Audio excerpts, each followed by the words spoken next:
2015 હાર્દિકભાઈએ સભા કરી કે પાટીદાર સમાજ માટે બધું સારું કર્યું એને બરોબર એ વખતે, પણ એ વખતે મારી વાઈફ પ્રેગ્નેન્ટ હતી, કરોલ દવા ચાલતી હતી. અમે જે તકલીફ સહન કરી, એક વખત નહીં 2 વખત તકલીફ સહન કરી. મારી વાઈફનો મિસકેરેજ થવા રહી ગયું, બહુ તકલીફ પડી.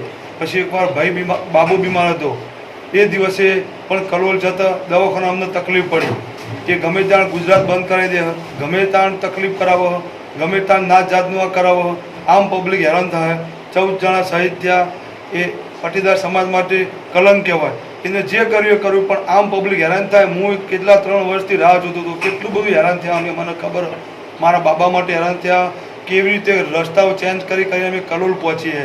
એ ગુજરાતનો હિટલર હોય એવી રીતે શાસન કરવા માગે, એ એની જાતને એવી રીતે સમજો કે હું કવિ હતા ગુજરાતમાં, પણ આમ પબ્લિકનું શું કરવાનું? આમ પબ્લિક હેરાન થઈ હતી અને મારો જીવ જતો રહે એવી કન્ડિશન હતી.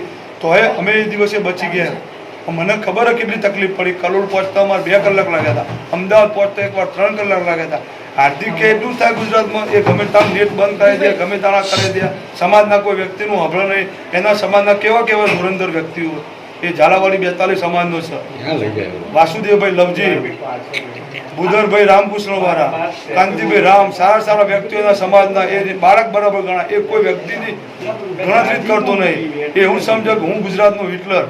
આખા દુનિયામાં ગુજરાત શાંતિપ્રિય રાજ્ય હતું. મને કોંગ્રેસનો, ભાજપ, હાર્દિક પ્રત્યે કોઈ વિરોધ નહીં, પણ હાર્દિકના જે વિચારો ખરા, એ વિચારો એ બાળકોનું, એ છોકરાઓનું, એ ગુજરાતના બાળકો ખરા, એને ગેરમાર્ગે દોરી અને એ જે કરી રહ્યો છે એનો વિરોધ છે. પર્સનલી હું, મને જે બાબાને મારા અને જે છોકરાને તકલીફ પડી એના હિસાબે અમે સ્ટેપ લીધું હોય, એ આ મારી જાતનો પોતાનો પર્સનલ વિરોધ છે.